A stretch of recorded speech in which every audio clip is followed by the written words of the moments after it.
Welcome to episode 86 of Masters of the Forge. This is Adam, and I have Jason with me. Hi, Jason. Hey, Adam. Hello, everyone. Oh, boy. So, we had a week, and it was cold here.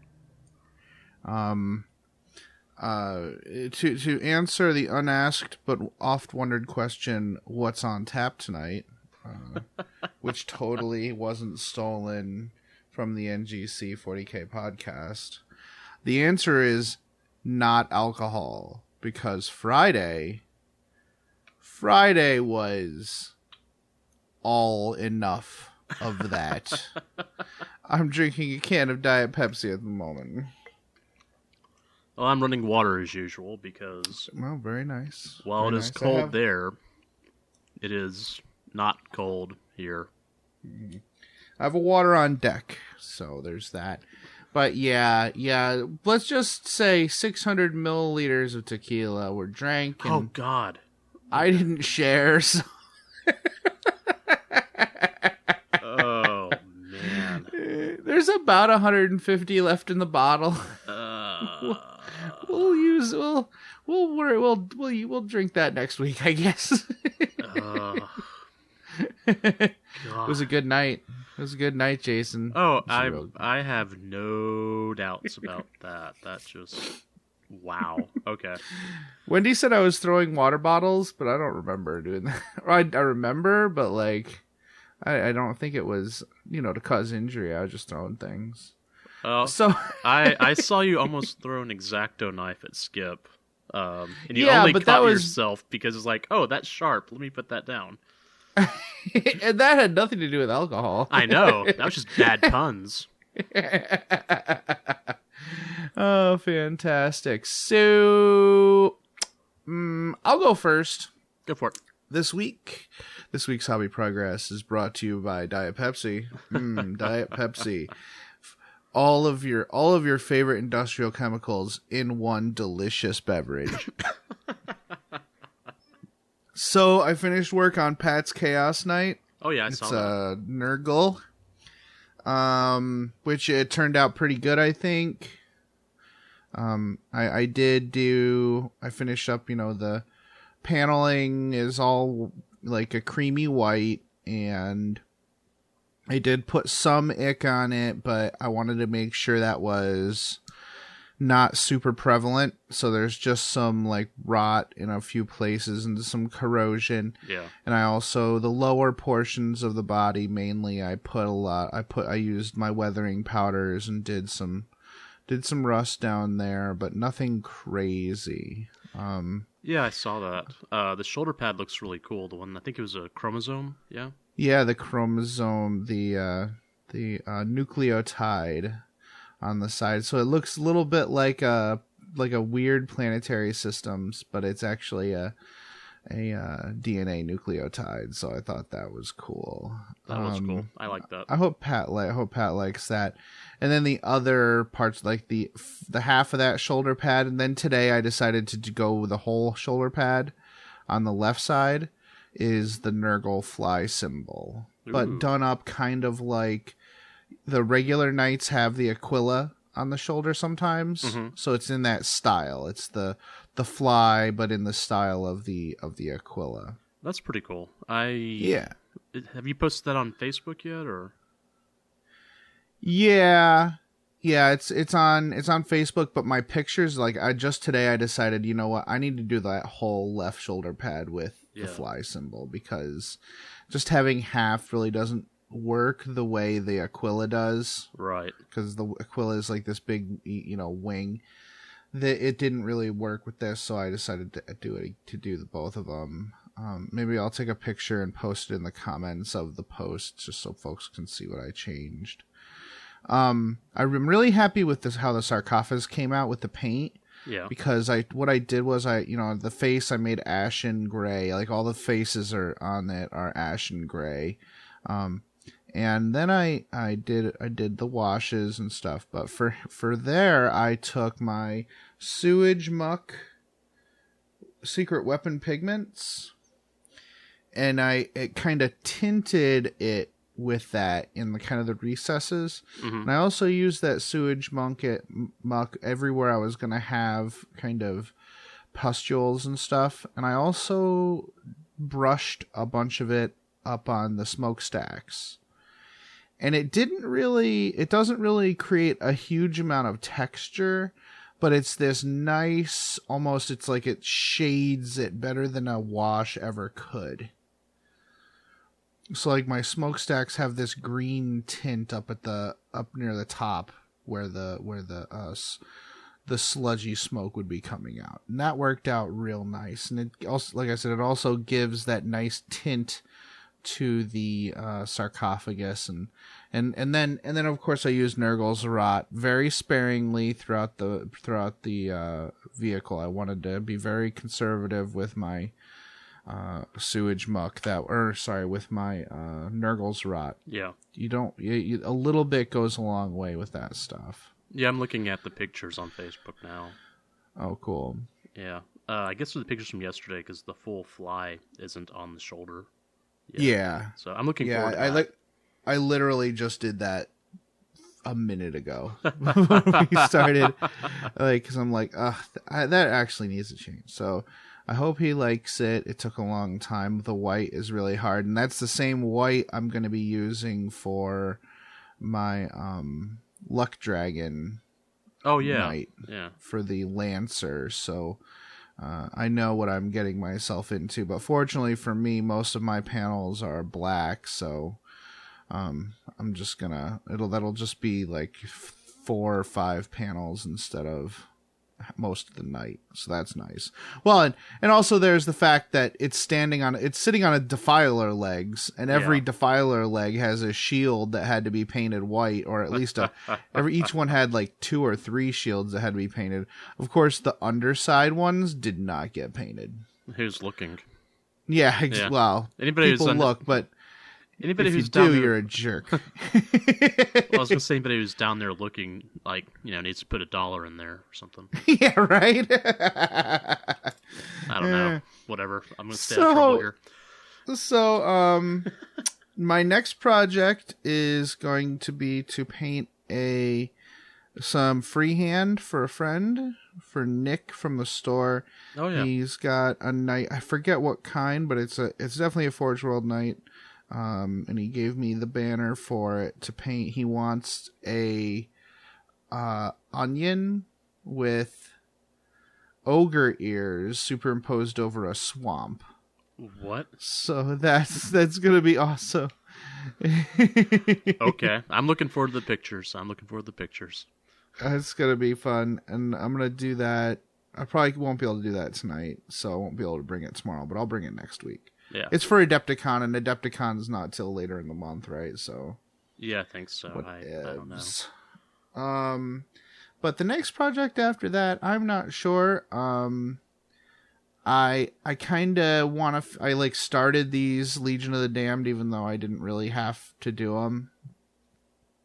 But I might as well finish them. They're sitting on my desk, so I'll probably go ahead and finish those up. Yeah. And Simon from Facebook, he gave me, I guess I sent him some stuff a while back. I don't remember doing it, to be perfectly honest, but he's like, yeah, I owe you one. Let me send you a thing. I heard you were thinking about putting the stomp on a Baneblade. I'm like, yeah. And he's like, yeah, I have a whole chassis that I haven't touched. So I'll just send that to you. So I'm like, yeah, Simon, you rock. So I literally have, all it is exactly what I need, is the tracks and the main body of it. And that there's not even like a top, but I don't need a top. I would be cutting into it anyways. So yeah. So I have an itch to actually do that project, but we'll see. We'll see how I feel after the Legion of the Damned. Okay. That sounds like a fun project, though. Oh yeah, that's going to be so awesome. But another thing that might make me not want to do that is that I am probably I bought my ticket. I can't go to Adepticon this year. It's too expensive, and I've got a lot of stuff going on. Yeah. But I am going to Astronomicon in Toronto. Yay! I need to get my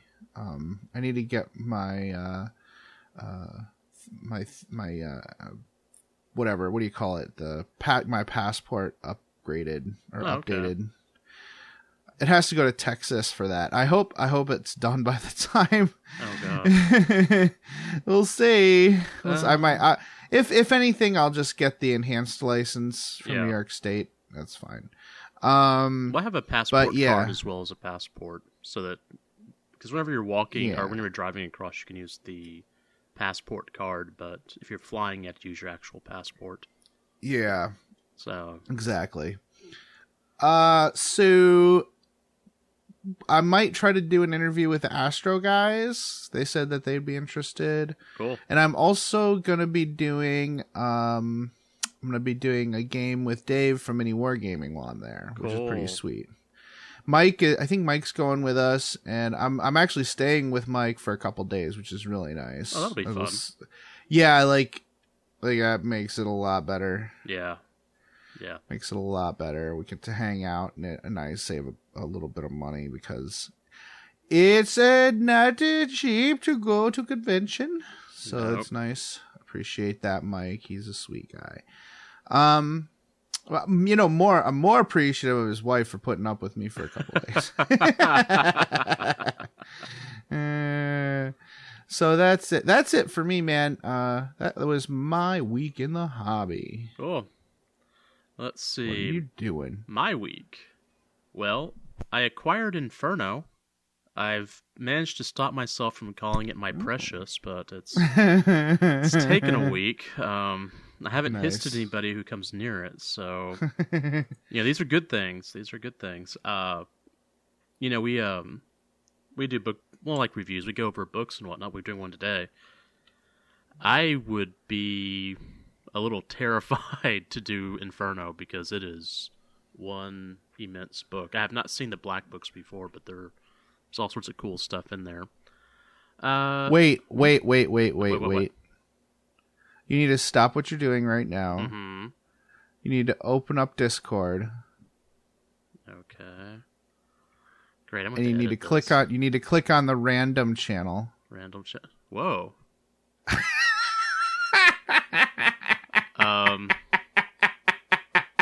So listeners, speaking of Mike. So listeners, speaking of our buddy Mike, he has just sent us a picture of his toes getting done, his toenails being painted what looks like ultramarine blue. Yep, that's exactly what that is. I approve. I approve 100%. That is glorious. That is awesome. Wait till Mike hears this. That is glorious. So what else you been doing? Let's see. So we had Inferno. I was totally paying attention to you and not looking at the internet while you were talking, by the way. yeah, whatever. I know my space in life. Okay. Oh no. So let's see. Get on to painting and building. I've mostly built Belisarius Call, who is totally not a dinosaur or whatever. That model is big. It's not huge, it's not immense, it's just I'm looking at it and working out thinking I'm going to have to paint this like I painted one of my knights in sub-assemblies because there's just no way. He definitely reminds me of the Magos from the last book we read in the series. Yeah, he's a big dude. I'm also finally okay, so I have an Imperial Knight. And I went through and changed all my basing, and I went to pull all the stuff off the base for the Imperial Knight, and then I promptly, misplaced the base, within a day or whatever. And so I finally found it again a couple of days ago, so I'm actually building a new base that's around my Zone Mortalis idea. And let me see, so I've gone through and added the substructure of pipes. I put pictures on Facebook, and on Instagram, so if you're looking for me on Instagram, it's #Masters of the Forge. That's all my stuff. No one else has used it yet. But that's a good idea. I should do that too. Yeah, do it, man. It's us. And if someone wants to show us things, they can. Anyway, so yeah, I've got some pipes in there and whatnot, and then I put kind of a floor above that and some grating, and then I'm going to add some more stuff. And then hopefully start painting it next week, depending on if we can get the humidity down to something that normal humanity can handle. So anyways, that's that.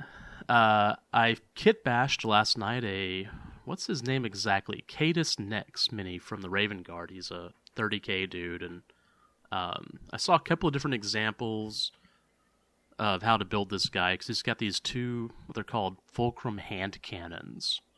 Ooh, that sounds fancy. Yeah, it does. And they're kind of cool. They're essentially a pistol profile, except I think they're AP4, and they're rending, and they have concussive. Right. Yeah. And he's got the gunslinger attribute, and he can do chain fire. So, I'm a big fan of pistols with concussive. Yeah, he could be pretty nasty to, characters. I think to like, a character maybe 2 to 3, 4 wounds, but to hordes, he's not going to do much. In fact, he's gonna get his face smashed, and he's not going to like it. But I kit bashed him because there's not an official model, and I was looking around online, and there was one guy who had used 2 plasma pistols. I thought, that works. It looks he did a really great job painting them, but I'm like, no. And then another person had done thunder pistols from Cromlech. I was like, oh, these are cool, but I don't feel like ordering. And I actually asked around on the Raven Guard 30K Facebook page, and someone recommended the shotguns from the Recon Squad, which I've got some. So I use those as pistols instead. So they're kind of like obnoxious-looking pistols. No, that works. Yeah. Because it's like they're just different enough. They're just different enough to look like something else, and since you're dual wielding them, it works. Yeah. If you had it crossed over the chest, people would be like, "Why does he have a shotgun?" But dual wielding them like that, I think that works nicely. Yeah, that looks really cool. And the fluff on it, something like it's not even an Imperial design. It was looted from somewhere, which that warms my little heart right there. You looted something? Oh, that's lovely. Did you give this Terminator a beaky head? Terminator beaky head? No. Oh, okay. Oh, I can't tell from the picture. Oh, what is he? He's basically a Praetor. That Terminator Praetor, that was the special edition. I got that from Mike. We're really talking about Mike a lot today. Oh, he's dreamy. Oh, yes. Anyway, he's a dreamy redhead, but he's not a Justin. Apparently, all the Justins from Canada are super hot. That's what I heard, anyways. Well, anyways, I decapitated that Terminator and popped in a Mark IV Tartaros head from the Prospero box. Doesn't fit exactly, but with enough razor blade cuts, it'll fit. It'll work. Yeah. Yeah. Let's see. Then for painting, I finished painting the Raven Guard Tac Squad, the Tac Support Squad. Basically, those are all decals, and some face stuff like eyes and whatnot. I completely painted the Master of Signals yesterday because I just decided that's what I was going to do. And the relic thing that I did, that was a new base. I actually painted that while I was still in New York, but I just never based it. So yeah, I've been busy. You've been a busy beaver. Yeah. Nice. Well, yesterday I decided that I've been busy with work for Monday, Tuesday, Wednesday were 14-hour days. I'm just like, bleh. Yeah, you've been cracking nuts over there. Yeah. It was time for you to do some hobby. Yeah, so yesterday I just basically looked at my work computer and said, well, I'm either going to leave you closed or I'm going to throw you out the window. What do you want? And so, yeah. Cool. So another piece of business, we need to thank Giel from Facebook, who commented on episode 65, I think it was.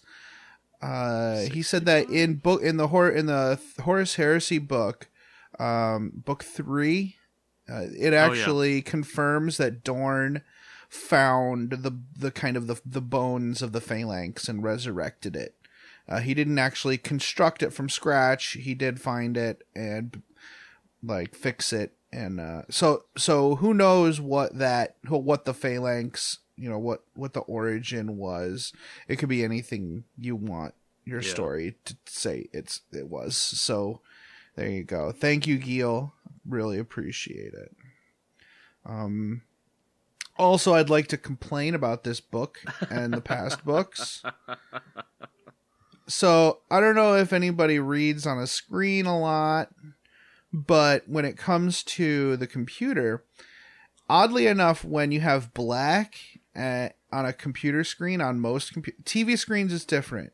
TV screens, it's an absence of color and it just has black behind it. Well, your computer screen attempts to render actual true black. So there's a lot of light in black, actually. There's a lot of light penetrating your face holes. So when you try to read white over black, and then you switch to black words over white, it makes you ill, especially if you've been drinking heavily the night before. So, that's been brutal. But other than that, hey, having a great time, doing wonderful. What we're going to do this week is we're going to actually try to do the Fracture of Biel-Tan in one episode. Yeah. I hope it won't be 2 hours long. We're going to try and crack through it. Our original thought was for each of us to pick 2 of our favorite moments. And we basically just I did the first half of the book and Jason did the second half of the book. Yeah. We failed. So we aren't figuring this out correctly. No, we're not. So we're gonna try to get through it. It was TLDR. It was not a fun read. Yeah. So, if this episode helps you get the story without having to read it, great. And then we have. I think if either one of us was like a huge Eldar player, I think we'd be a lot happier with it. Like I'm sure Brian or. No, they are not. Oh, they hated it. Oh, okay. They said skip to the rules. Okay. All right. Oh, because I haven't listened to his new episode yet. Okay. Oh, I haven't listened to that either, but I will soon. Once we get this episode out there, I'm gonna listen to their show. Oh. So, all right. So everybody, strap in. We're gonna hear a whole lot about people with pointy ears in just a minute. Hello, everyone. The Masters of the Forge is now a proud member of the NPC, the Narrative Podcast Consortium. Our aim is to inspire your hobby through the rich lore of the 41st millennium. If you enjoy our podcast, then make sure to check out these other awesome shows, where you can get coverage on campaigns, Black Library, and all kinds of general topics of the 40K background. The NGC 40K podcast also provides in-depth campaign coverage, audio dramas, and free-flowing narrative campaign creation. The Adeptus Terra podcast also features in-depth discussions of the lore and commentary on the hobby. Oh, and sexy English voices. Oh, yeah. The Masters of the Forge brings the world of 40K to life on your tabletop, with discussion on the lore, backed up by narrative-themed rules and battle reports. Of course, this is only a fraction of the topics covered by the podcasts of the NPC. Please tune in to find out more. Greetings, mofos. Are you out of George Dickel number 8, staring at a broken chess machine? Well, don't want to spend the rest of the year tied to that couch? Well, why don't you head on over to the 1 Hour a Night Facebook page and see what exciting stuff is going on there. It's a place to post all your daily progress in the hobby grind, as well as receive and give positive feedback. Also, there are usually a few interesting challenges going on. That's right. All you have to do is search for 1 hour a night on Facebook. That's numeral 1 hour a night, all one word. Blood serum tests will be administered prior to approval. Se til helvete og kom dere vekk. Det er ikke ei bikkje, det er en slags ting. Den imiterer ei bikkje, men det er ikke det. Kom dere vekk, idioter! What he said. This is Rob Sanders, and you're listening to the Masters of the Forge, where the world of 40k comes to life on your tabletop. Welcome back. So, the first segment is going to be in the lore, like old school style. This story was about the Eldar trying to climb out of the great disaster of She Who Thirsts emergence into the galaxy. It's kind of about them still trying to turn that around. They're kind of trying to turn back time, as it were. Oh, you had to work. They're that trying to Cher find their reference in, way. didn't you? You couldn't stop yourself. That's fine. I can't stop. You know what? My philosophy is don't stop till you get enough. And I can't get enough. Oh, so, man. So we're just gonna keep this going. I'm drinking water. Okay. All right, everyone, strap yourself in. It's gonna be a long episode. There we go. So, the main character that this tale centers around is Yvraine. Yvraine, she was a dancer in her youth. She took to the path of the warrior on Gnosis Prime. As she got older, her dance became more and more kind of violent, and she picked up the path of the warrior pretty quickly, mastering the sword wind.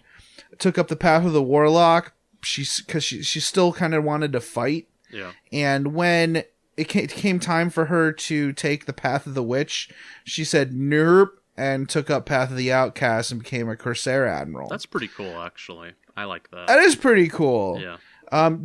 Her crew mutinied for whatever reason, and she became a arena fighter on Kamara, where she started to rise through the ranks of those fighting pits pretty quickly. And the story opens up on her fighting for her life against a bunch of Tyranids, because that's a good idea. Let's bring Tyranids to Kamara and let's breed them and make people fight them. Let's breed them. Let's interbreed them with other species, because that's also always a good idea. And everybody's kind of thinking, okay, what this is the culmination of this has got to be Yvraine fighting Lilith Hesprax. And that is what happens. She fights Lilith, and Lilith is actually told by Vect not to kill her right away. And there's some machinations there that I don't understand, that aren't really explained very well, because he clearly doesn't want to have happen what does happen. But he does know something, and I don't think it's ever. Did you ever figure out what his deal is? He's got so many plans. Yeah. Within plans. Yeah, that's what I've noticed about him. Whenever he shows up in the fluff or the lore, is just kind of machinations within machinations, and people just die. Mm-hmm. Right. Yeah. So she kind of fights for her life, and she is actually, in the end, she dies fighting against what we find out is this strange Eldari priestess. Now this priest, the Eldari is a word that I couldn't find out whether it actually was a word from a long time ago in the lore, or if it's new, because all of the wikis have been updated recently. Yeah. So it's hard to tell what's old information, what's new, without an account, which right. I don't have. So in essence, the Eldari was the term that was used for the greater Eldar race, kind of like the Krork, where was the old one's name for the orcs. Yeah. And this Eldari priestess fights her, and they both mutually kill each other. Like, she chokes her out, and they die. Yeah. And Yvraine sees this image of, she gets this extra consciousness outside herself and perceives Iniad, the Eldar god of death. And she is reincarnated. And she starts killing people, and she starts to notice when she kills other Eldar, the presence of that other Eldar pops up in her head and is kind of riding along they're along for the ride. Yeah. But she can access their memories. That was interesting. Which is very cool. Yeah. That's really neat. Because they actually kind of stated that as like she'd never been on with a skyboard before, and yet here she That's right. automatically knows the skills. So that was pretty rad. Right, and that comes really important later in the story, which is actually a pretty cool thing. The thing is, everybody, this story is really good. It's the execution that is kind of poo. Yeah. Right? Like, that's my impression. That the plot is good, it's just the execution was not great. Like, the writing is like if you listen to a good symphony played by a great orchestra, it feels like it flows nicely, especially some of that Beethoven stuff that can be very heavy-handed. Mm-hmm. Then you hear it played by an orchestra that isn't so good. It's like da da da da da da da da da da da da da. That's what it felt like. It felt like a really bad staccato-y symphony being played by a terrible. I am being way too mean right now, aren't I? I don't know. I had a problem reading this book. I haven't had as many issues reading the campaign's books as I've had with this one. I just kind of the Fall of Cadia seemed really good. Like, Fall of Cadia was better than the Wrath of Magnus or the what was the other one, the Fenris. Yeah. Like Fall of Cadia was actually pretty good in comparison, and it's certainly better than this one. Anyway, I don't want to hurt anybody's feelings. That's just how I feel. Well, there's some cool stories in this. Her story is really interesting. I just think it could have been done a little better. Yeah, it could have been executed a little better. Yeah. So they're flying around. They get off. She steals one of the Corsair ships, and they're trying to get out, but Vec doesn't want them to go. And I'm just like, what is Vec doing with his life? Yeah. And she doesn't head for like the main webway portal because that's clearly going to be guarded. Yeah. Instead, she goes for this smaller one. And the ship just kind of plows into it. The ship is way too small for the portal, but the nose of the ship plows into it. And when they finally extricate the ship from the portal, the front of the ship has been cut out, and clearly Yvraine is not going to be in there. They're going to torture the crap out of everybody who is left on the ship, but she's probably not there. Yeah. And meanwhile, in some of the lower levels of Kamara, Kane's Gate falls and demons start coming in. Like, there are these blanks that protect the area, but there have been some collapses due to the psychic backlash of the kind of quasi awakening of Iniad in Yvraine's, of her kind of being reborn, and like Iniad is still asleep but stirring, basically, and demons start flowing into Kamara, and that is super bad because not only do they have demons, they have Tyranids.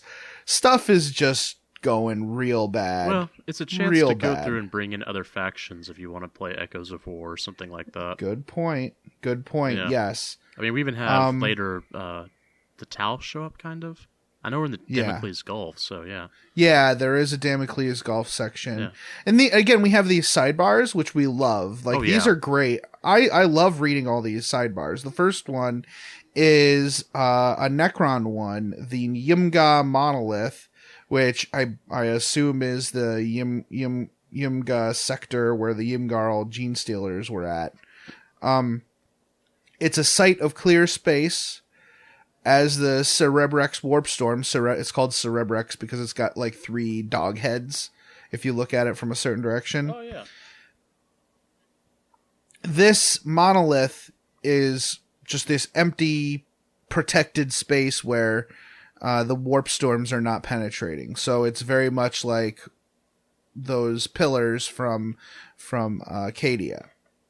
And it actually ends up like seeming as if this monolith can duplicate Necron vessels.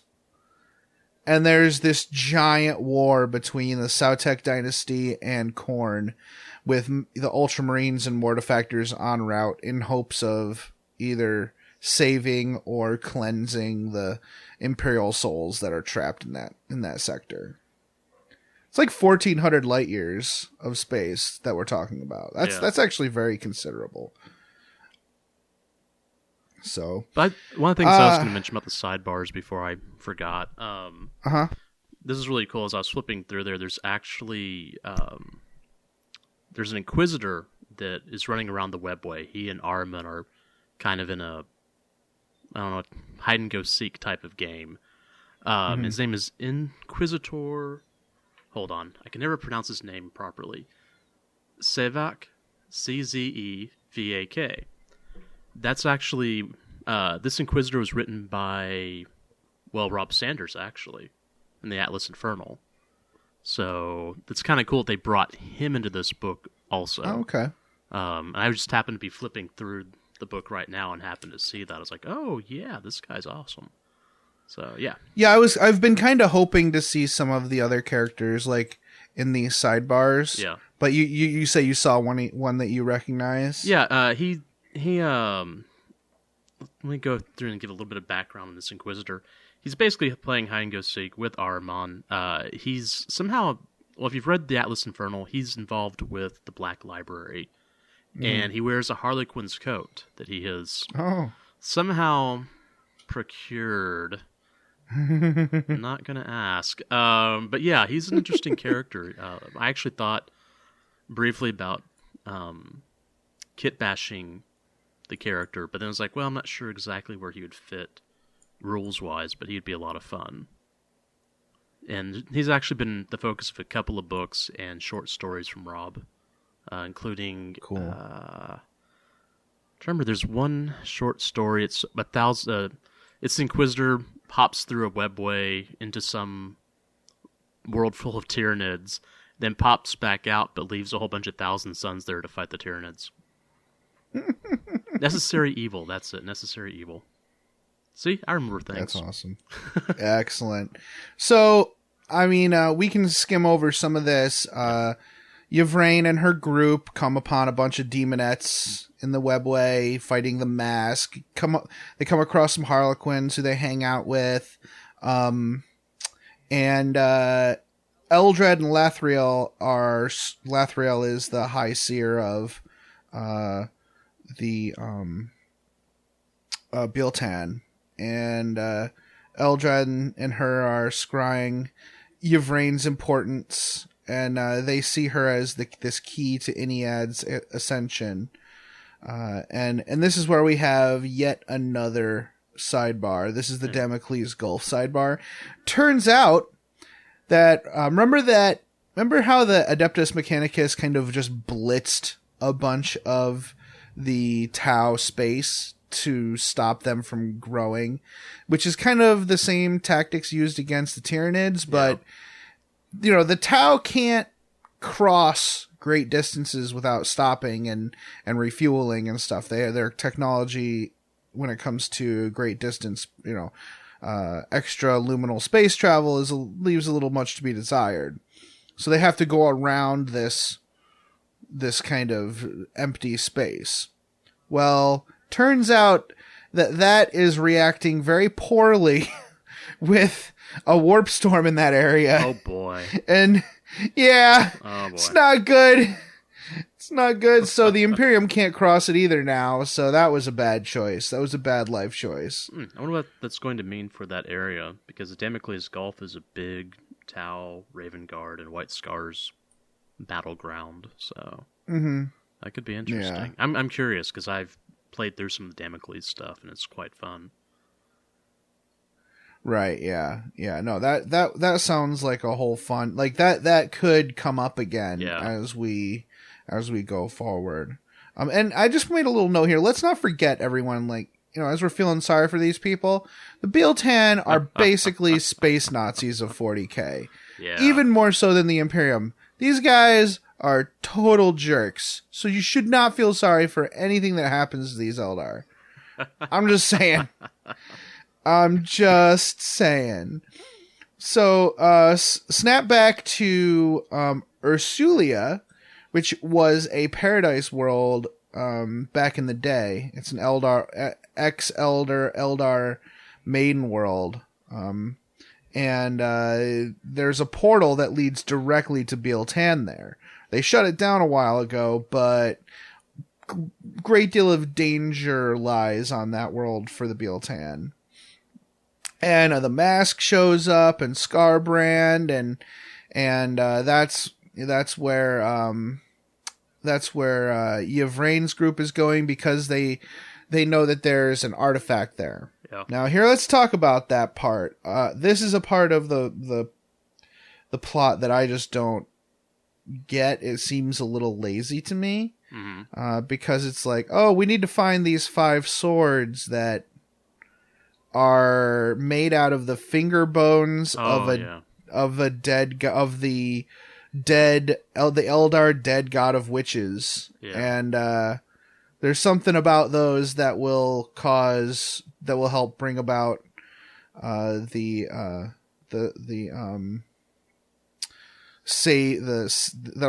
part of saving the Eldar. I don't understand it. I wish it were explained a little bit better, but they're risking everything to go there and get one of these swords. Yeah. So I wonder if it's more the acquisition of the weapons than it is the weapons themselves that are important. Huh? And it actually does seem to be the case, because this leads them to getting this sword, leads them to the Biel-Tan, and that also leads them to getting involved with the Eandon later, which also leads them to find another sword, right? Yeah. Like, so it almost feels as if even the swords themselves aren't important.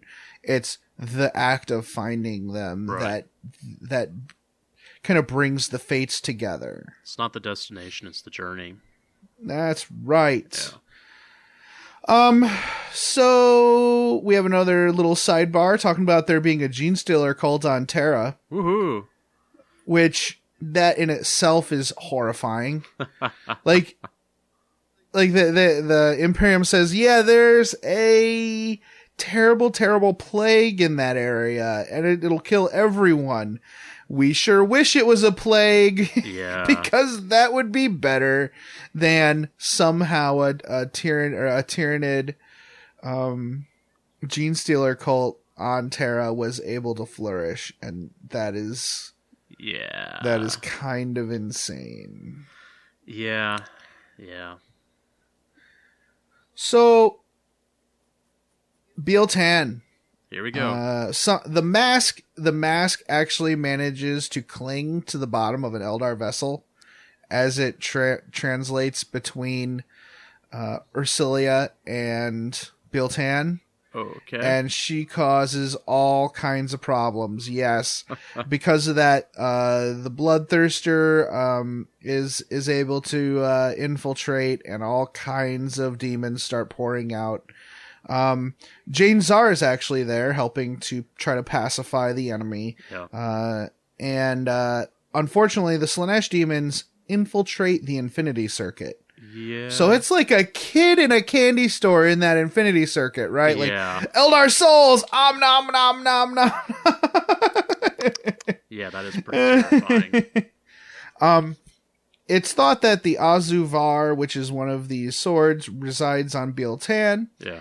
And they actually find the sword, and Yvraine, when she removes it from the spine of or she stabs it into the spine, it wasn't very clear. It releases all the souls that are in the Infinity Circuit. And this release of these souls causes the Incarne, which is a play on words there. The Incarne, the avatar of Iniad, emerges. And that banishes all of the bad the bad Slaneshi spirits away. It's like devastation to the demons. The psychic power of, and you even see it later in the rules. There are some psychic powers that just destroy demons. Yeah. Well, that seems to be where the next book is taking us also. Right. It's a lot of anti-demon stuff in book 3. Well, it doesn't say it exactly, but the implication is that demons are going to be the new target in probably 8th edition. Yeah. So I didn't get this until later. They're taking the spirit stone, like the waystones. They start taking these waystones, and normally a wraithbone construct, you put the stone in the construct, and the spirit kind of operates it from the stone. Yeah. But I guess there's either not enough stones or whatever. They take the spirits that are kind of stuck in the wraithbone, not sure, like kind of fighting. They're stuck in the Wraithbone fighting against the urge to go to oblivion or actually be devoured by She Who Thirsts. So the Spirit Seers and all the Dark Eldar and the Harlequins are there trying to help use Waystones to pull the spirits out of the ship's Wraithbone and physically, like, bind them to the Wraithbone constructs. So they're not just kind of piloting from the Spirit Stones anymore. They are fully, like, imbued into the Wraithbone constructs. Which explains, like, later they talk about how the Wraith, these Wraith constructs are a lot more agile than they used to be. They can run and they have their own thoughts. Like, they're fully conscious in the constructs and make decisions. So, and that's not really in any of the formation rules in this book, but in the actual Craft World book, the formation with all the Wraith constructs in it, you get, like, battle focus and stuff, and I think that's kind of what they're getting at, using that formation to represent that. So that was really cool. That was an interesting thing. And it was really cool to see, some of the Spirit Seers are a little weirded out by the Dark Eldar assisting in this task, but the Harlequins defend them, calling them the reborn faithful of the Iniad. So thought that was really interesting. Yeah, I think there's going to be some real interesting stuff happening soon in the lore. Yeah. The Biel-Tan itself is just a shadow of its form. It'll take decades, if not centuries, to regrow the damage to Biel-Tan. So we have another sidebar here. This is the first mention, I believe, or the first time I noticed this mention of a steel serpent, which has come up a couple times in this book. Yeah. I wonder if anybody else is I'm sure other people have caught on, or other people have thoughts. I might go searching today, later on, before the break, and see if anybody has kind of caught on to this. But worlds with webway portals find no living sentience remaining, with no sign except one world where a playing card depicting a steel serpent is knifed into the skull of the governor. Oof. Now, a playing card makes me think of the Harlequins, but it could be the Emperor's Tarot. I don't know. It could be either of those two things. And Steel Serpent, I'm thinking maybe the Alpha Legion, but that's the Hydra. It's many heads. Oh, you know who it could be? Who? I just thought of this. It could be Omegon. He is ahead of, ahead of the Hydra. Yeah. And if it's Omegon, there have been people saying that Cypher could be Omegon. Oh, God. Yeah, I guess so. So there's lots of different possibilities here, but we'll talk more about, as those pop up, we'll talk about those. Yeah. There's a huge scene with the Seer Council arguing whether or not to listen to what Eldrad is saying about supporting Yvraine, or they're just talking about straight up murdering Eldrad. So that's really funny. During this great debate, Craftworld Althensar shows up, which apparently Magan Ra has recently rescued Althensar from the Eye of Terror. They've been playing around in the Eye of Terror for centuries, basically surviving there. And they speak in whispers, and they don't take off their helmets. Yeah. And one of the warlocks takes off her helmet, and she looks like a well-preserved corpse, and has a Gyrnix as a pet. The Gyrnix is one of the new models from the line, and the Gyrnix gives your character additional warp charge, I believe. But this is something from the past also, right? This was in some of the old edition? Okay. Yeah, it basically amplifies your ability with the warp. And I guess they're very loyal to their masters. Yeah. She speaks in a whisper, and she kind of echoes her whispers are echoed by the other Altensari. So I guess that's how they communicate. Like, they speak in whispers, but all the other ones whisper as well, so that you can understand what they're saying. Yeah. And she's like, we believe that Incarnate should follow Incarnate. You should listen to what Yvraine is saying, and to prove that, I'm gonna cut my own throat out so that none of my followers have to go into the Eye of Terror and lead you to this place. Okay. As she's dying, of course, Yvraine's mind fills with the knowledge of the warp. Yeah. Or of the Eye of Terror that the Alansari had. So that's another interesting kind of story point there. I thought that was pretty cool. Yeah. There's no, and the Grynyx now likes Yvraine. So the Grynyx senses its master in her, which is really interesting, because it doesn't just mean that the mind is transferred or the knowledge is transferred. The soul is literally transferred into Yvraine. So she's basically a warp stone or a waste stone, a spirit stone. Yeah. Yeah. And it almost seems like all of these people are too. Like this whole group of returned, Yeah. All of these people are kind of sensitive to it and can help ferry the souls to a new tomorrow, which is really interesting, of the Eldari. So the Farseers can't really keep them.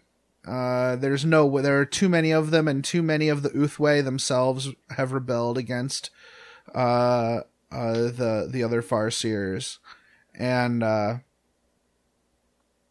they interestingly enough, I'm going to go back a little bit. How they got them there, Eldrad actually makes a portal to Biel-Tan.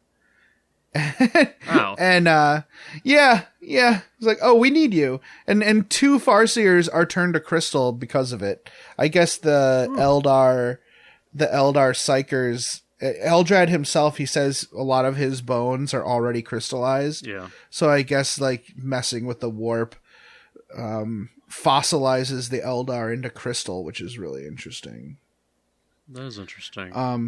Yeah, that was really cool. Another sidebar, Captain Badruck He's chasing after a wounded void whale and headed for Katika. Good for him. Yay. Good for him. But yeah, all these Farseers, this motley crew of Eldari are headed for the Eye of Terror. Good luck to them. And Belial 4, where another one of those swords are said to reside. There's a great battle between the Inari and the Dark Eldar. Vect's Dark Eldar. I'm not sure really what he's still. I'm still not sure what his the point of him is at this point. And Yvrain is able to turn demons to stone with a thought, which is great. That is pretty cool. The Incarnate delves into the earth and grabs the sword. He breaches and whoops ass all over everything. And this is when a Wraith Knight from Eandon shows up through one of the portals. Sure, why not? Along with... right? Like, all right, great. And they pass through to Eandon. There's a lot of fighting, so... Yeah. The Reborn, which is what they're kind of starting to call these Eldari groups, are basically imprisoned by the Eandon while the Eandon fight against Nurgle. Ayana, their chief Farseer, this is her quote, which I kind of liked. "If you seek to extinguish what is left of Eandon's flame, you will find your welcome short indeed. I have sung the songs of the Ennead myself for many long years. Truly, I believe all of our destinies are held within his net. But first we will take a grievous toll upon those who wish to hound us to our deaths." So, Ayana is basically saying, I understand that we all have to die for Ennead to come fully into the world, but I ain't gonna kill myself to do it. I'm gonna fight tooth and nail to the bitter end before that happens. And I gotta say, understandable, right? Like, seriously, you can't argue with that position. It kind of frustrates Ayana, or it kind of frustrates Yvrain a little bit, but they're kind of imprisoned. They're stuck there. But Yvrain reaches out with her mind, because that's what you do, for her Corsairs allies who come and help out with the Nurgle fleet. Mm-hmm. And Uriel's there, along with some Harlequins and Corsairs, and they attack the Command Hulk. Uriel stops the vessel, but he's killed in the process by a demon prince with 7 chins, which is great. Like the 7 blessings of Nurgle, yeah. And he's got 7 chins. That's adorable. His name is Garo Golgol Gore. Hey, 7 syllables too. He's only... Very good. You can only properly say his name with phlegm in your throat, so hold on. Oh, boy. There you go. That sounds about right. And he's like, I'll get them. Like, Uriel ruins his engine, so there's no way he can actually steer toward, they can actually just avoid him. So he's like, I got you, and he dumps Uriel's body in space, infected with all manner of terrible things that even Uriel, who, let's be honest, the man goes from port to port, right? Like I'm sure he's wrestled with those demons before, but this is the real heavy stuff, right? So he throws him out into space, covered in slime. When Yvrain tells him, "Oh, don't worry about it. I got you." They put him in this like shielded room, and she sends forth all of her kind of demon-y destructive death. It's not demon destructive, it's life destructive. Yeah. Like she destroys all life in that room, which is fine because Uriel was already dead. And it absolutely destroys all of the contagions inside his corpse. And she walks in, grabs his spear, and stabs him in the chest. And he wakes up. Kind of like a scene out of Pulp There's Fiction. There's a lot going on there. So in that moment, the spear releases his life force and puts it back in his body. The life force it's been leeching his ever since he tried to save Eandon. Yeah. And for a moment, it turns into a sword, and we realize, oh, all this time, his spear, or that spear, has been one of these swords of death. Yeah. But when he picks it back up, it turns back into a spear because, let's be honest, we can't have a new model. Yeah. So Yeah, I laugh, but yeah, that's about right. So the Eldar are talking, or the Eldari, or whoever, whatever you want to call everybody. They're discussing it. The group, Yavarne's group, is talking about, okay, we can do this, but we need some freaking meat shields.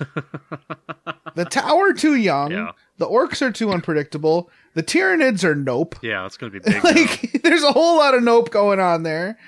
And the humans are too easily corrupted. But Uriel says, you know what we need to do? We need to give the humans a demigod. Ba-ba-ba. Yeah, Yeah. We shall give the humans a demigod, said Uriel, his tone as chill as if coming from the other side of the grave, because it kind of is. Yeah. So, whatever. A king reborn with a deathly blade, and the hosts of Eandon shall go with us. The reader's like, what? And I'm still like, what? Uriel knows about this? So they have to go to the moon of Calassius, once called Uthan Sash's Rest, which is clearly where Papa Smurf is residing for whatever reason. Yeah. I thought he was somewhere at this else, point, yeah, I know, right? Yeah. I'm not sure what they're thinking. Kamara at this point is in full disjunction. Vect has been prepared. He's got all these plans in place. And him and his compatriots seek out Yavarne for the power of death magic and to exert control over the other powers of Kamara. I still don't know what's going on with him. His story is making no sense to me still. Hopefully the Dark Eldar podcast, Splintermind, is better tuned to what the hell's going on with him. Yeah. Because I don't know what's happening. I can't wait to listen to that episode. Yeah, I'm going to Now, one interesting part of this Kamara section, dude, that I really liked and I didn't know about was about Kara-Durak the Decapitator. Sure. He claims his last perfect skull and the stare of 1,000 perfect skulls collected over 8,000 years opens a gateway to the midnight dimension of the Mandrakes. Okay. That is so 40K. I have no idea what's going on there. Yeah.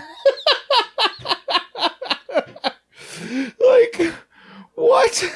Okay. What? Okay. Yeah. Yeah, and these mandrakes are whooping butt all over the demons and the Tyranids alike on Kamara. Hey, this is some piece of lore from the 3rd edition Dark Eldar book, apparently. Okay. And they kind of wrapped it up here it was funny. I assume many Dark Eldar fans are like, that's pretty sweet. Thank you for that little tidbit. That is pretty nice. Yeah. It's always nice to type those cool. loose ends, or at least say, hey, look, this is what that was for, and, weave it into the story. Yeah. Rest in peace, Valeria. Aww. Too soon. Yeah. Hashtag too soon. Hashtag never forget. Hashtag whatever. Yeah. Wow. Whatever. So that was the first half of the book. And like I said, I'm still confused about Vect, and I don't think that any of that is cleared up. So, I guess I either missed something or they just didn't bother clearing that up.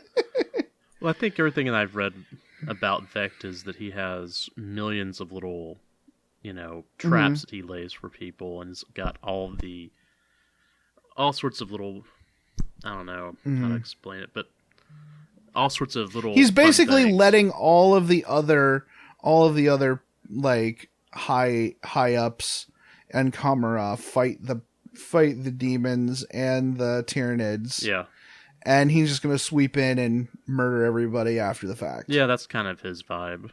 That's pretty much how any 3-way game of 40K goes down, or Magic the Gathering, or any other game where it's a bunch of people like waiting for that moment to pounce, and then the last person not doing anything just wins because it's a game of Kingmaker. All right, so then we were wandering off to the stuff that I wrote about, or at least that I looked at. We have the Worn Labyrinth.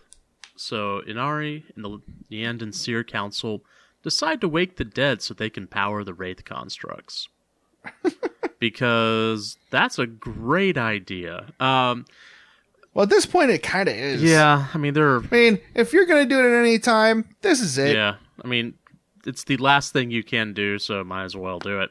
And instead of transferring them into soul stones, they are transferred directly into the Wraithbone bodies. Mm-hmm. And now they possess the same senses and clarity that they possessed as mortals, which we talked about a little bit earlier, which is probably where they get the battle focus and whatnot. Yeah.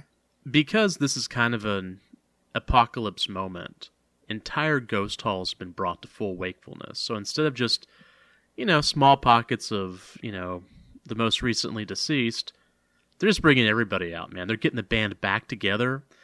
Everyone, Aretha Franklin's going to be there singing. All you mofos are Path of the Warrior today. Yeah, you're all coming back. So now the reborn Wraiths are ready for battle, and they march on the webway because that's where you go. That's where you fight. Yeah. And because they are in the webway, guess who's here? Ahriman. Because what could possibly go wrong with Ahriman wandering through your webway? Well, I guess they were talking about how it's become his domain at this point. Yeah.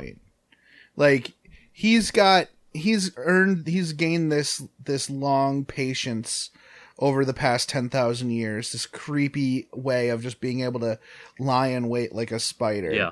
And he has lots of kind of remote view locations throughout the webway, and he's able to notice this large contingent pass through. Yeah. What's really cool is the book actually has a nice little group of paragraphs that describe the Thousand Suns, so it explains why they're in the webway and what's going on with Ahriman.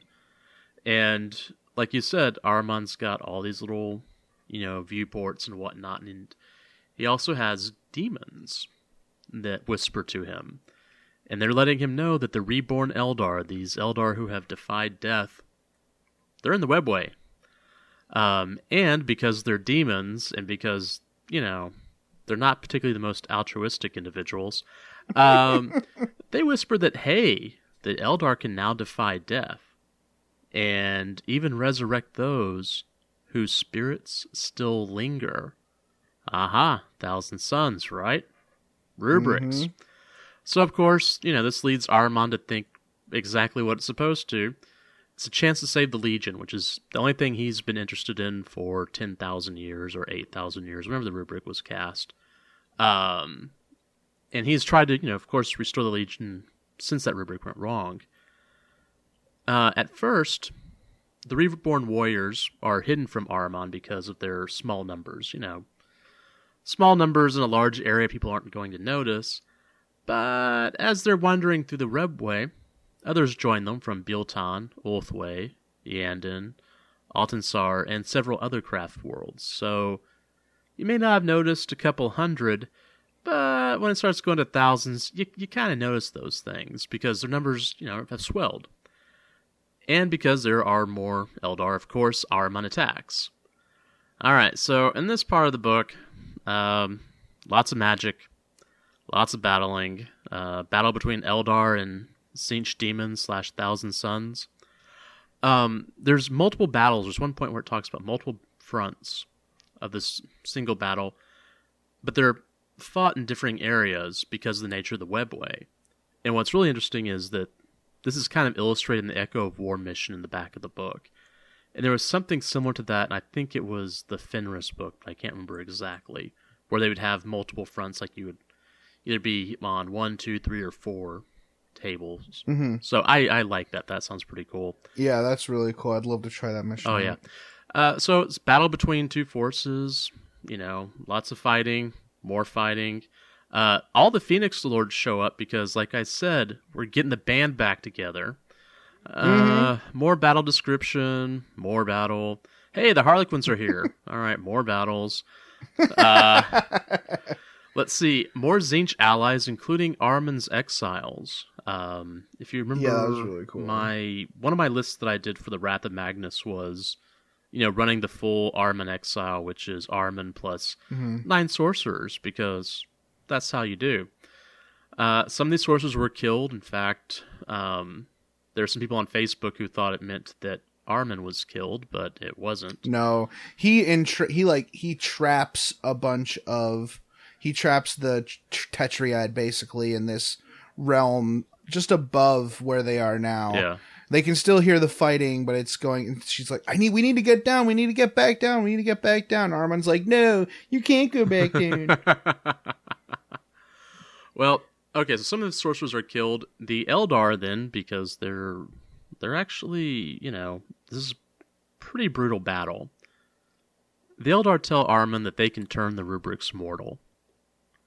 And they turn about 12 of them back to mortality. But they're bewildered. They don't know where they are. They did not know that the rubric has occurred. They think maybe they're still in the Horus Heresy. Yeah, they go into Astartes protocols. Yeah. They gather around Armon and do a defensive position. Where's Magnus? I think it was. Yeah, that was one of the things. That for Magnus or whatever. Yeah, which that's gonna kind of knocked Armin off his game. He's a little bit stunned. Then the Eldar the Eldar drop these resurrected Thousand Sons right into the warp. Just threw them in there. Which, as you may have guessed, kind of hacked off Armin. Screams in anger. And he jumps into the warp after them. So one of my notes here is I'm really curious as to what this will do to the Thousand Sons in the future lore. Something I have an interest in. Yeah, whatever. Yeah, they go to great length talking about how Ahriman is still... they want you to know that he's still this villain, right? Yeah. And it's kind of annoying where they almost seem to be heading off any thoughts of Ahriman being kind of returning to the Imperial fold. They're trying to beat that out of us. Yeah. Because they're talking about, even though he's doing everything he can to save his brothers, it's mostly because he's pissed off and he's trying to get back at the Imperium. Yeah. It's not altruistic. It's him. It's all about him and his power, and he's going to want to wield the power for himself once he figures out these powers over life and death. It makes me... It's like, all right, whatever, man. I mean, that's fine, but let's leave it open for a little more ambiguity than that, right? I feel like they could have strung us along instead of hammering that home. They could have strung us along and made us wonder from a third person perspective what Ahriman's going to do. Yeah. Instead, they take it into the first person and just say he's a piece of crap and don't expect anything nice from him. It was like I said, the writing was very ham-fisted. Yeah. Yeah, that was kind of my I don't know, some of my gripes about the book. It does make me wonder though what's going to happen next with Ahriman, because Abaddon seems to be... how can I put this? He doesn't have any new models. They don't talk about him a lot. I'm wondering if Ahriman's going to be the new big villain in 8th edition. If that's going to be the... I don't know, warlord. That would be cool. Yeah, that would be really cool. He deserves it. Yeah.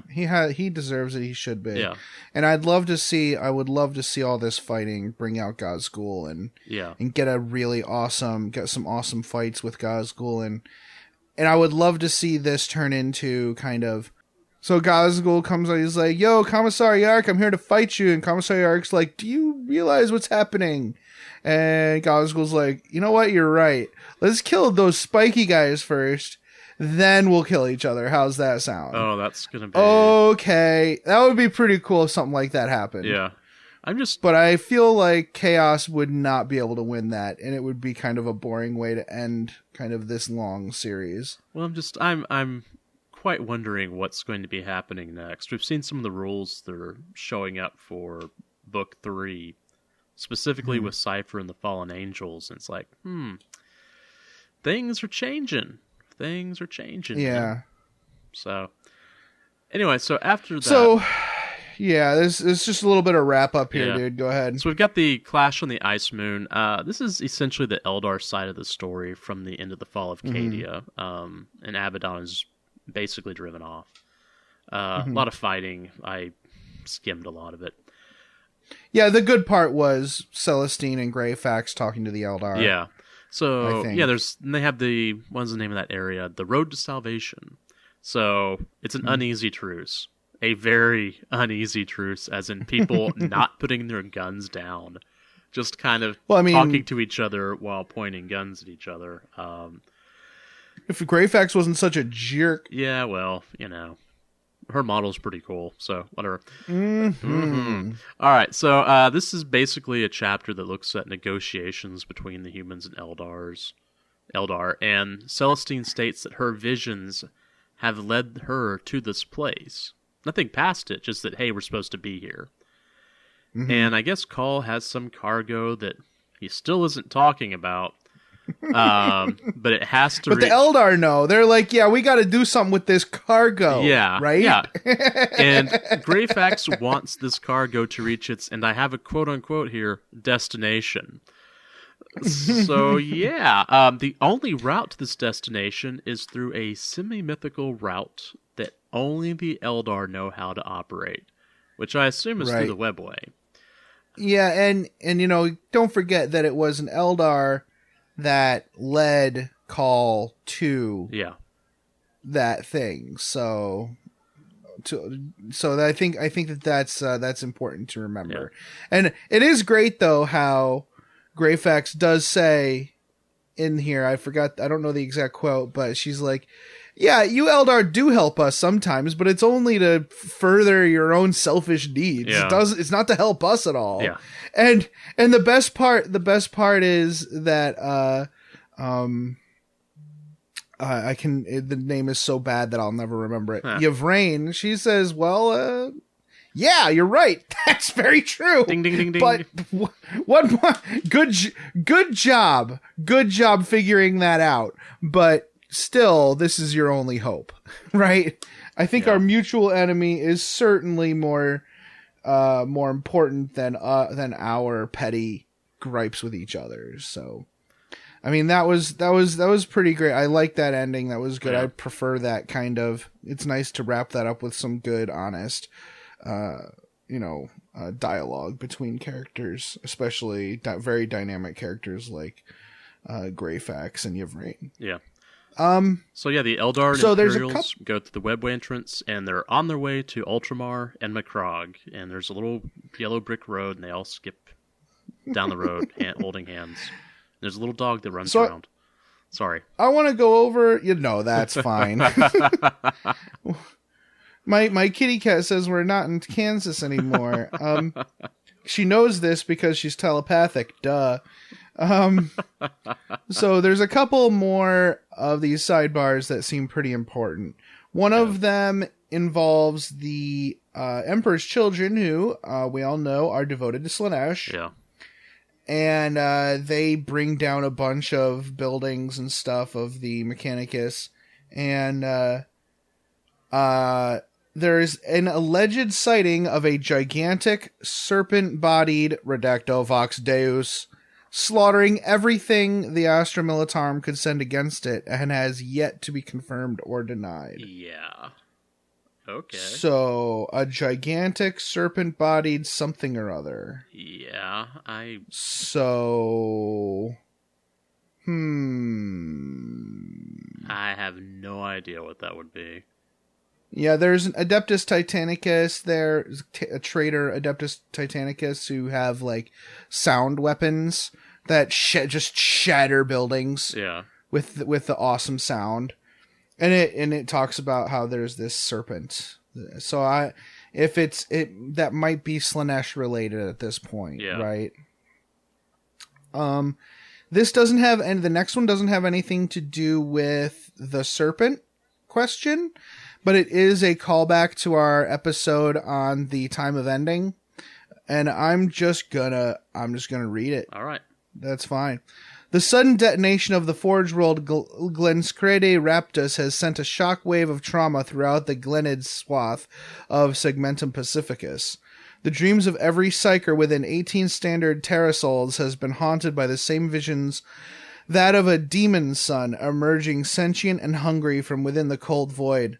Some claim to have further visions of questing metallic tendrils, pushing ever deeper into some forbidden crypt, wrenching out amorphous treasures that were never meant to see the light of day. I think that's like people thinking of Trazen. Yeah. Each such psyker to report these visions has become the epicenter of a demonic incursion within the week, often requiring the use of dozens of Astra Militarum regiments to purge with any chance of success, and a high cost in the subsequent mind-wiping operations necessary to ensure the taint does not spread.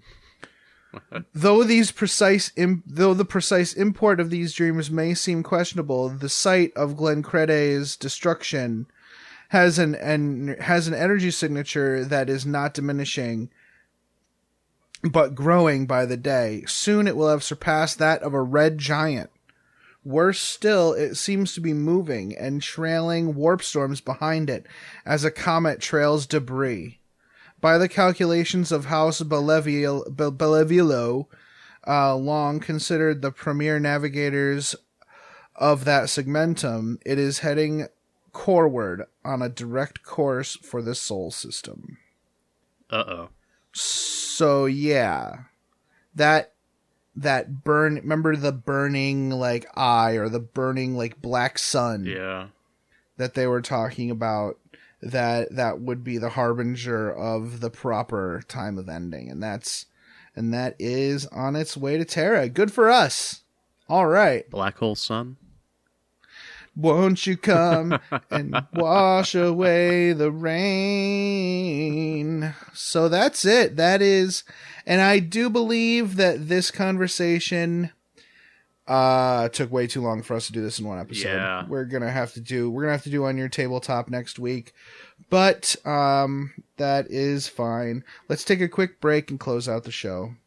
Do you play more than one mini war game?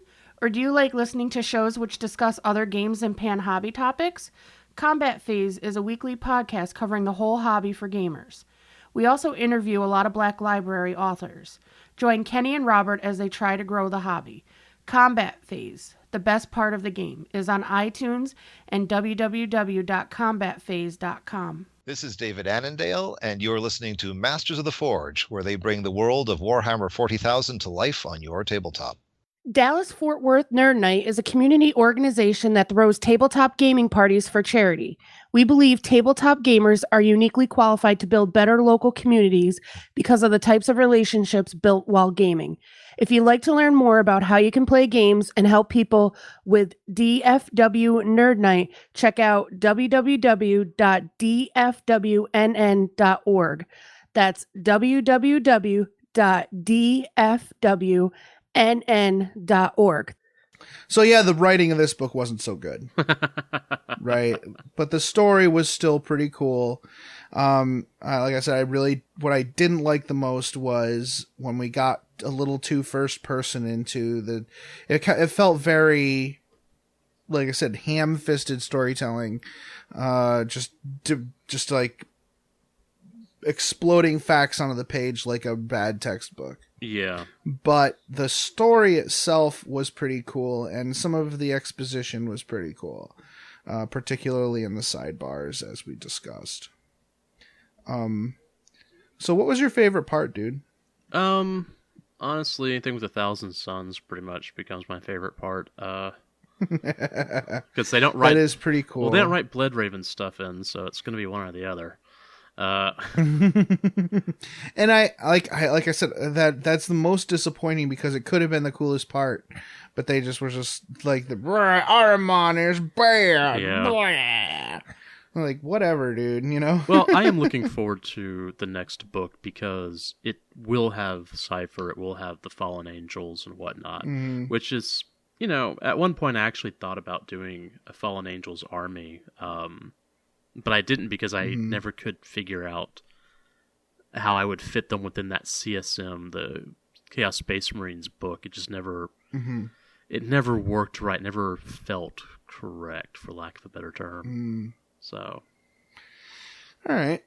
Well, I guess, you know, everybody should go ahead and check out our Facebook page. Oh, yeah. Please leave us nice reviews on iTunes. That's super helpful. Yep. What else? We have a hashtag? Yes, we do have a hashtag on Instagram. Hashtag Masters of the Forge. Boom. That's great. Yep. So, and also check out our Twitter page. Oh, yeah. Which there's, you know, we put some stuff up there. And I guess next week we'll discuss more about the Gathering Storm, Fracture of Biel-Tan. Yep. On Your Tabletop, we'll have some lists and we'll talk about the missions and all that stuff. But until then, play the game the way you want to.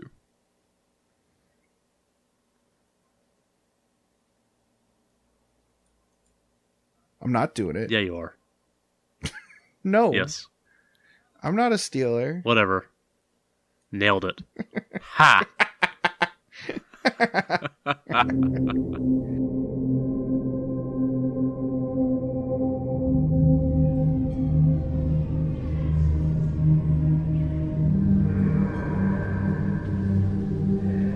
This podcast is protected by the Creative Commons Attribution, No Derivatives, Non-Commercial, International License. More information about this license and contact information if you have any requests can be found at our blog, mastersoftheforge.com. The music used in this podcast was made by Podod of the duo Sublevel 3. The track is used with his permission.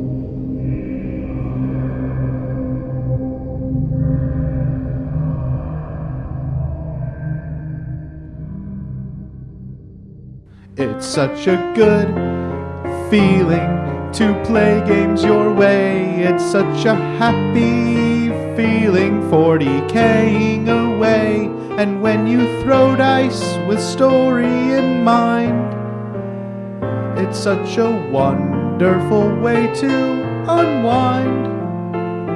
It's a good feeling, a very good feeling, the feeling you know that we'll be back when the fortnight's new, and we'll have new ideas for you, and you'll have things you'll want to talk about.